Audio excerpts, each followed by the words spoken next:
ഞാൻ ജീവിച്ചിരിക്കുന്നിടത്തോളം നിങ്ങൾക്ക് ഇവിടെ ഒരല്ലലും ഇല്ലാതെ ജീവിച്ചു പോവാം.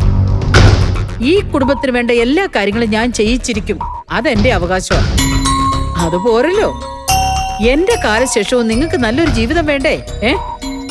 അതിന് നീ ഇവിടെ ഇങ്ങനെ അടുക്കള നിരങ്ങി കഴിയാതെ എന്തെങ്കിലും ഒരു കോഴ്സിന് ചേർന്ന് പഠിക്കാൻ നോക്കൂ.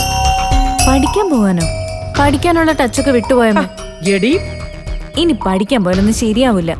അയ്യോ എടി, നിന്നോട് കോളേജിൽ ചേർന്ന് പഠിക്കാനല്ല ഞാൻ പറയുന്നത്. എന്തെങ്കിലും ഒരു തൊഴില് പഠിക്കാനാ. തൊഴില് പഠിക്കാനോ? എന്ത് തൊഴില്? പണ്ട് നീ വലിയ ഫാഷൻ ഡിസൈനർ ഒക്കെ ആവണമെന്ന് ആഗ്രഹിച്ചതല്ലേ? തൽക്കാലം നിനക്കൊരു ബ്യൂട്ടീഷ്യനെങ്കിലും ആകാൻ പറ്റൂ.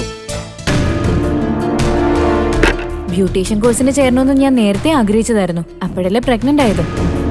ഇപ്പോഴും ഞാനത് പഠിക്കാൻ തയ്യാറാ. പക്ഷെ 3 മാസത്തെ കോഴ്സിന് ഭയങ്കര ഫീസാണ്. അതൊന്നും നീ അറിയണ്ട. ഫീസൊക്കെ ഞാൻ ഇന്ദ്രന്റെ കയ്യിൽ നിന്ന് വാങ്ങി തന്നോളാം. ഞാനിപ്പോ എന്തു പറഞ്ഞാലും അവൻ ചെയ്യും സോനെ, നിനക്കറിയാലോ.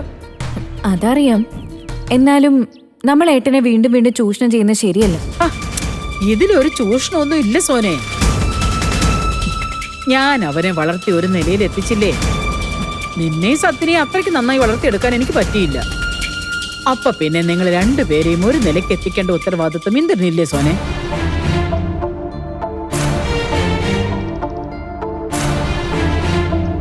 അതെ, നീ വേറൊന്നും ആലോചിക്കണ്ട. ബ്യൂട്ടീഷ്യൻ കോഴ്സിന് നീ ചേരാൻ തീരുമാനിക്കേ. ഫീസിന്റെ കാര്യമൊക്കെ ഞാൻ ഏറ്റു. അതുമാത്രമല്ല, നീ പഠിച്ചിറങ്ങിയ ഉടനെ സ്വന്തമായൊരു ബ്യൂട്ടി പാർലറും ഇന്ദ്രനോട് പറഞ്ഞിട്ട് തന്നിരിക്കും. അമ്മ, ഇതൊക്കെ നടക്കുന്ന കാര്യമാണോ? മോളെ, സുശീല ഒരു കാര്യം തീരുമാനിച്ചാൽ അത് നടത്തിയിരിക്കും. അത് നിനക്കറിയാലോ. നീ മര്യാദയ്ക്ക് ഞാൻ പറയുന്നത് കേട്ട് എങ്ങനെയെങ്കിലും സ്വന്തം കാലിൽ നിന്ന് നിൽക്കാൻ നോക്ക്.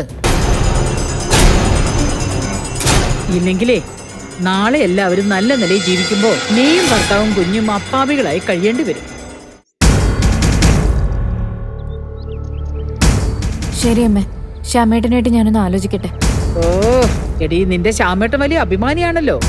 ഇന്ദ്രന്റെ അനുപമയുടെയും ഫീസില്ല വക്കീലാ അവൻ. അതുകൊണ്ടൊന്നും ഒരു കാര്യമില്ലെന്ന് കൂടി അവനെ ഒന്ന് പറഞ്ഞ് മനസ്സിലാക്കി കൊടുക്ക്.